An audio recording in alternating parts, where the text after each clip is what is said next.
Alhamdulillah alladzi arsala rasulahu bil huda wa dinil haqq liyuzhirahu 'ala ad-dini kullihi wa kafaa billahi shahida. Asyhadu an la ilaha illallah wahdahu la syarika lah wa asyhadu anna sayyidana wa nabiyyana Muhammadan 'abduhu wa rasuluh. Allahumma salli wa sallim ala hadzal nabiyyil karim wa ala alihi wa ashabihi ajma'in. Amma ba'du, fa ya ayyuhal muslimuna rahimakumullah,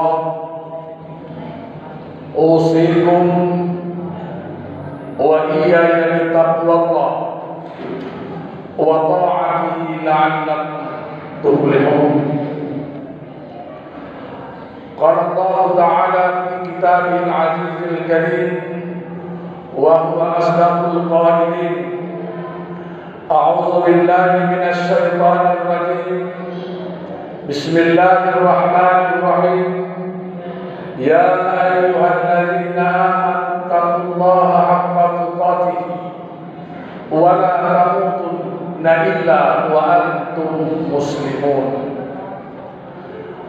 Wa qala ta'ala fi ayatin ukhra, ya ayyuhalladzina amanu taqullaha wa qulu qawlan sadida yuslih lakum a'malakum wa yaghfir lakum dhunubakum wa man yuti'illaha wa rasulahu faqad faza fawzan 'azima.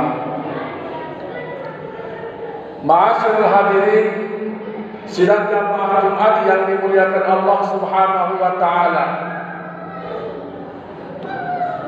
Bersyukur kita kehadiran Allah Subhanahu wa taala, alhamdulillah. Kembali Allah Subhanahu wa taala mempertemukan kita dengan Sayyidul Ayyam, Aidul Fuqara wa Aidul Masakin, hari Jumat yang penuh dengan keberkahan ini. Mudah-mudahan rangkaian ibadah yang kita laksanakan pada hari Jumat yang mulia ini tercatat hendaknya dalam catatan inventarisasi amal kita, yang kelak tatkala kita kembali menghadap Allah Subhanahu wa taala, catatan-catatan amal tersebut akan diperlihatkan kepada kita sebagai upaya bentuk cinta kita, pengabdian kita kepada Allah Subhanahu wa taala, dan akan menjadi bekal tatkala kita menempuh perjalanan menuju darul akhirah.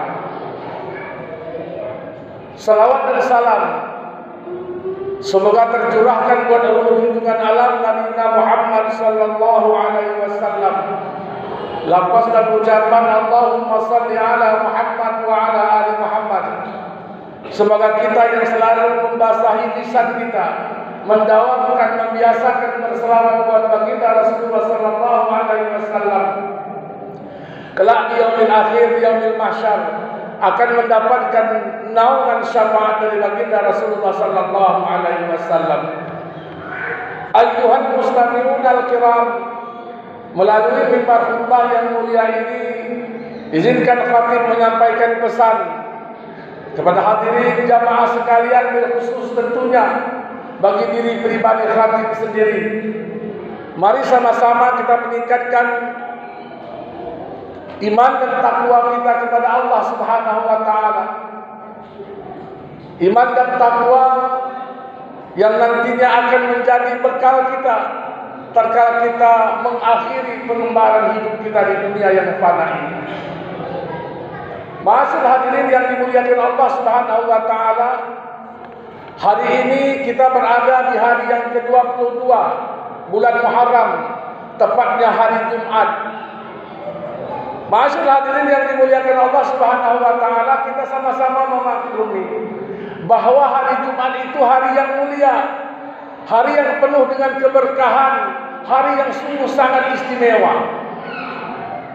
Karena kita menyadari bahwa Jumat itu adalah hari yang luar biasa istimewa, maka tentunya hari Jumat ini harus kita isi dengan ibadah-ibadah, amalan-amalan yang istimewa pula.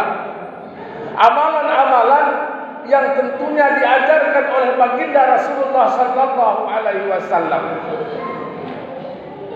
Masyaallah hadirin yang dimuliakan Allah Subhanahu wa taala, ada beberapa amalan yang diajarkan oleh baginda Rasulullah sallallahu alaihi wasallam yang kita kutip dari beberapa hadis-hadis Rasulullah sallallahu alaihi wasallam. Pertama, Rasulullah sallallahu alaihi wasallam bersabda, "Aqsiru alayya min salati fi kulli yaumil Jum'ah," kata Rasulullah. Perbanyaklah oleh kalian berselawat pada hari Jumat. Jadi kita, masyaallah hadirin yang dimuliakan Allah Subhanahu wa taala, diajarkan, disuruh, diperintahkan oleh Rasulullah sallallahu alaihi wasallam untuk memperbanyak salawat pada hari Jumat. Pertanyaannya kenapa? Ini dia. Kenapa kita disuruh oleh baginda Rasulullah sallallahu alaihi wasallam untuk memperbanyak salawat pada hari Jumat? Lalu Rasulullah sallallahu alaihi wasallam dalam hadis yang berikut menjawab, "Fa inna salata ummati ta'rudu ala kulli yaumil Jum'ah." Karena salawatnya umatku itu akan diperlihatkan kepadaku, kata Rasulullah, pada setiap hari Jumat. Jadi salawat yang kita ucapkan pagi, petang, siang dan malam itu akan diperlihatkan kepada baginda Rasulullah sallallahu alaihi wasallam pada setiap hari Jumat. Dan Rasulullah sallallahu alaihi wasallam mengatakan lanjutan hadis tersebut, dan orang yang paling berhak bersamaku masuk ke dalam jannahnya Allah adalah orang yang paling banyak berselawat buat aku.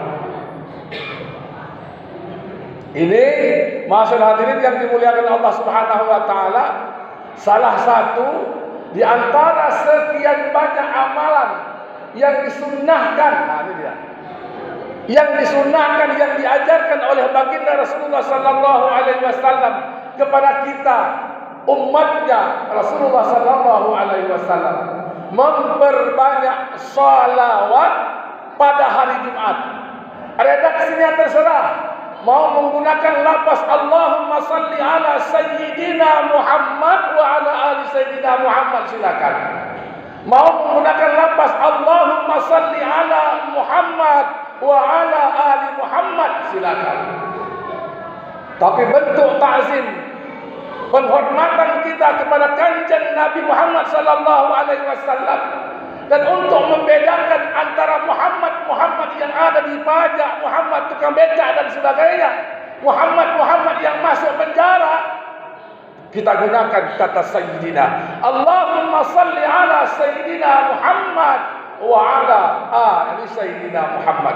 Kata sayyidina itu bentuk ta'zim kita kepada baginda Rasulullah sallallahu alaihi wasallam, bentuk penghormatan kita umatnya Rasulullah sallallahu alaihi wasallam.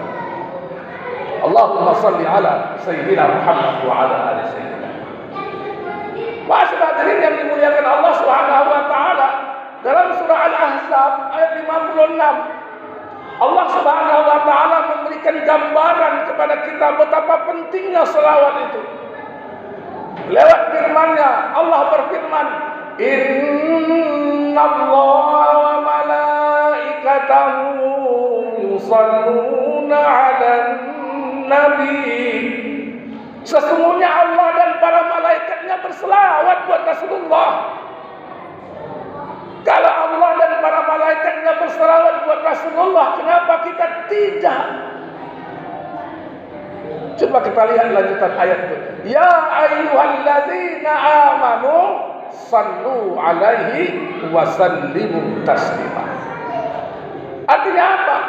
Jika hari ini kita diperintahkan oleh Allah Subhanahu wa taala melaksanakan ibadah salat misalnya, tidak ada satu hadis dan nas pun yang mengatakan Allah melaksanakan hal yang sama. Begitu juga puasa, zakat dan sebagainya. Tapi kalau Allah Subhanahu wa taala memerintahkan kita, ya ayyuhallazina amanu sallu alaihi, hai orang-orang yang beriman, berselawatlah kamu kepada Rasulullah. Coba kita lihat awal ayat itu. Innallaha wa malaikatahu yusholluna 'alan nabi. Sesungguhnya Allah dan para malaikatnya terlebih dulu berselawat bagi Rasulullah sallallahu alaihi wasallam. Oleh karena itu, ma'asyiral hadirin yang dimuliakan Allah Subhanahu wa taala, hari ini hari Jumat, perbanyak selawat buat baginda Rasulullah sallallahu alaihi wasallam. Di samping zikir-zikir, kalimat-kalimat thayyibah yang biasa kita ucapkan, yang kita biasa kita lafazkan, jangan pernah melupakan selawat buat baginda Rasulullah sallallahu alaihi wasallam. Kenapa? Karena selawat yang kita ucapkan adalah merupakan mata rantai penghubung tali kasih kita kepada junjungan kita Nabi Muhammad sallallahu alaihi wasallam. Kita tidak hidup sezaman dengan Rasulullah. Kita dilahirkan jauh setelah baginda Rasulullah sallallahu alaihi wasallam wafat. Bahkan jarak kita dari kampung Salah ini dengan kota suci Madinatul Munawwarah, jika kita ukur jarak, itu tidak kurang dari 8.000 km jaraknya dengan kota suci Madinatul Munawwarah.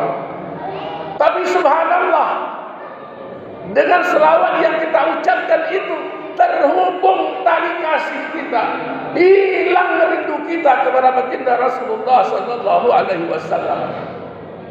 Dan ini merupakan salah satu wujud nyata cinta kita kepada baginda Rasulullah sallallahu alaihi wasallam. Ingat, man ahabani kana ma'iya fil jannah. Barang siapa yang mencintaiku, kata Rasulullah, akan bersama aku nanti masuk ke dalam surga Allah Subhanahu wa taala. Ma'asyiral hadirin yang dimuliakan Allah Subhanahu wa taala, ini yang pertama di antara sunnah yang dianjurkan oleh baginda Rasulullah sallallahu alaihi wasallam kepada kita apabila kita bertemu dengan hari Jumat. Ma'asyiral hadirin yang dimuliakan Allah Subhanahu wa taala, yang kedua, Rasulullah sallallahu alaihi wasallam bersabda, "Man qara'a suratul kahfi fi lailatul Jum'at." Ini amalan yang kedua. Man qara'a suratul kahfi fi lailatul Jum'at, adha'a lahu min nur fi ma baitul atiq. Barang siapa yang membaca suratul kahfi pada malam Jumat tadi malam. Oh Ustaz, di tempat kami bahkan disuruh baca surah Yasin. Boleh, karena Yasin itu bagian dari ayat-ayat Al-Quran. Mengingkari satu ayat dari Al-Quran rusak iman, apalagi mengingkari dari satu surah. Boleh baca Yasin, tapi sediakan waktu kita untuk membaca suratul kahfi. Dalam riwayat yang lain, Rasulullah sallallahu alaihi wasallam, sebagaimana hadis yang diriwayatkan oleh Al-Baihaqi, Rasulullah sallallahu alaihi wasallam bersabda, "Man qara'a," kata Rasulullah, barang siapa yang membaca suratul kahfi pada hari Jumat, hari siang ini, maka ianya akan disinari bainal Jumat, antara hari Jumat dan sampai hari Jumat yang akan datang. Ma'asyiral hadirin yang dimuliakan Allah Subhanahu wa taala, ini barangkali di antara sekian banyak amalan-amalan yang disunnahkan, yang diajarkan oleh baginda Rasulullah sallallahu alaihi wasallam kepada kita umatnya, umat akhir zaman, umat yang tak bertemu dengan Rasulullah. Pedoman kita cuma dua, pedoman hidup kita cuma dua, Al-Quran dan hadis-hadis Rasulullah. Oleh karena itu, mari sama-sama kita menghidupkan sunnahnya Rasulullah, bentuk cinta kita kepada baginda Rasulullah sallallahu alaihi wasallam. Ma'asyiral hadirin yang dimuliakan Allah Subhanahu wa taala, demikian barangkali khutbah singkat kita pada kesempatan yang berbahagia ini. Mudah-mudahan ada manfaatnya bagi kita semua. Barakallahu li wa lakum bil Qur'anil azim, wa nafa'ani wa iyyakum bima fihi minal ayati wal dzikril hakim, wa taqabbala minni wa minkum tilawatahu innahu was samiul alim.